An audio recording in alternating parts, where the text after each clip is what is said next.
Alright, this is my research project video documentary on attention deficit hyperactivity disorder.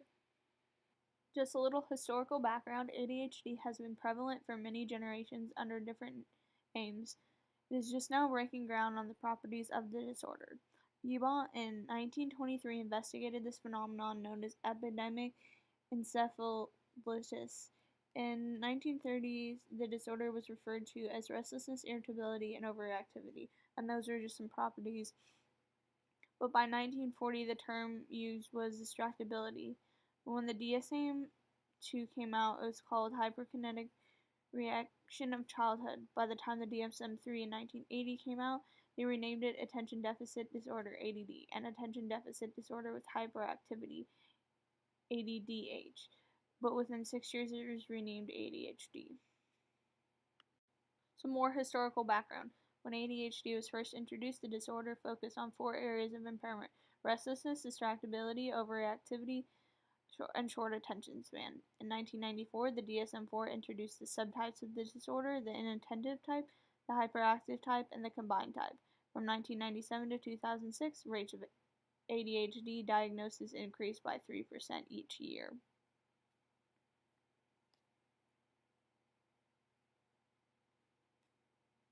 Some symptoms and signs of ADHD include inattention, hyperactivity, or impulsivity, or a combination of these characteristics. Inattention includes poor attention to detail, difficulty maintaining attention. A child could appear like they're not listening or that they're not following through with directions. A child may lack organizational skills, and they may misplace important objects. Hyperactivity or impulsivity includes fidgeting, restlessness, excessive movement, loudness, talking. A child may blurt out answers when they're in class, and they have difficulty waiting their turn. Or it could be a combination of all these characteristics. Okay, moving on to diagnosis. A diagnosis of ADHD requires the presence of at least 6 characteristics involving inattention and hyperactivity, according to APA.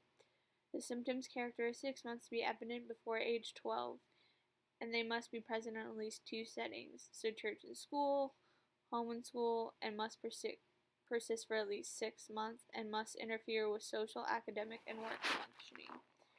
And that's probably the biggest key, is it must interfere with the life functioning.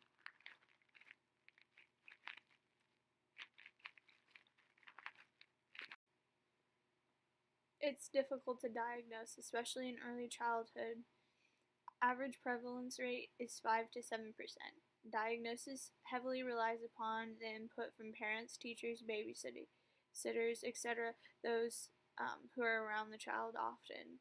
According to APA, ADHD is considered a neurodevelopmental disorder, and the basis of diagnosing it relies heavily on determining if behaviors are A, either typical of the child's age, gender, and level of development, B, normal temperamental development with higher than average energy levels, because kids at that age tend to be hyperactive anyways, or C, if it's an actual disorder involving behaviors that interfere with day-to-day functioning.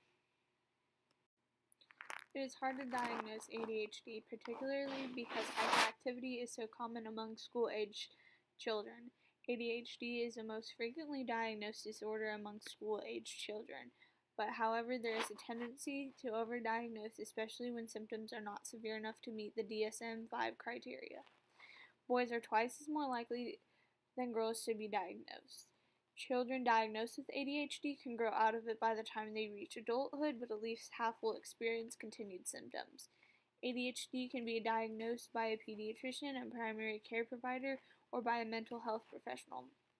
It can be comorbid with other disorders, such as depression and anxiety, those being the most common. Etiology. ADHD is a neurobehavioral disorder viewed as mainly biological, however, there are psychological, social, and socio-cultural factors as well. 80% of the disorders is due to genetic predisposition. Neural pathways and neurotransmitters are involved in the basis of the disorder. But there's also some other biological factors such as prematurity, oxygen deprivation, low birth weight, maternal smoking, drug or alcohol use, and viral infections.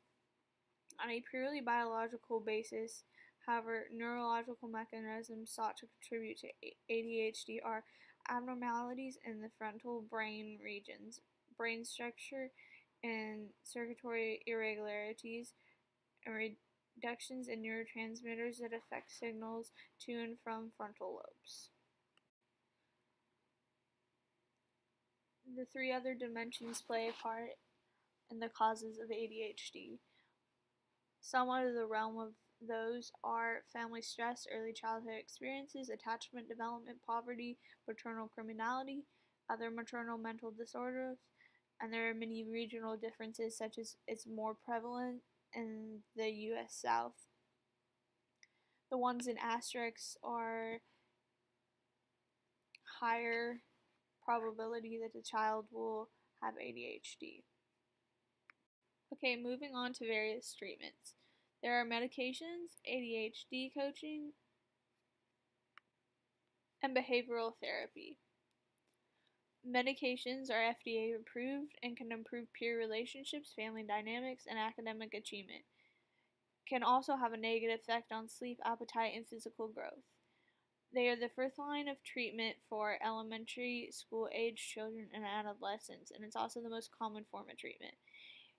ADHD coaching is a new form of treatment that pairs parents with their child to be more informed about their child's ADHD and how to help their child through it, and there's programs parents can attend.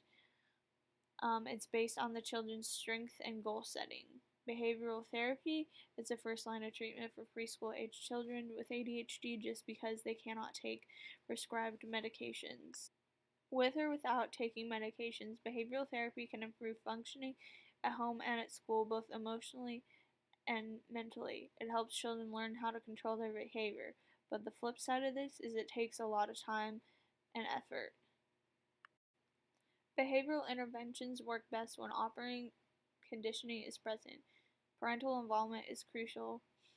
Taking medication is not necessary, but it improves functioning greatly. ADHD can be managed with a proper diet, sleep, and exercise. This is why most children with ADHD excel in activities such as sports and music, because it's a way to channel their hyperactivity and provide them with the structure and self-discipline. Prognosis. It depends on the severity of the disorder. The more severe, the more likely to carry into adulthood. Still may have symptoms into adulthood, but not be bad enough to take medications. Factors like SES, intelligence, family dynamics, the kind of treatments, exposure to trauma, all affect prognosis. Poverty contributes to the persistence of ADHD. Single-parent households contribute to persistent ADHD in children versus those in two-parent households. Those children placed in behavioral therapy tend to do better as adults with ADHD than those who did not go to therapy. Trauma can lead to persistent ADHD, but also a handful of other mental disorders that are often comorbid with ADHD. Frequently associated with operational defiant disorder during childhood. For girls, it is more common for ADHD to be comorbid with anxiety and mood disorders, whereas with boys, it's more common for it to be comorbid with substance abuse disorder and behavioral addictions. Individuals with ADHD are more likely to engage or have risky sexual behavior, internet addictions, gambling, substance abuse, excessive exercise, or eating disorders. There is hope, though. Children who learn how to manage their ADHD, take medicine, go to therapy, and have a strong support system go on to lead a healthy and happy life.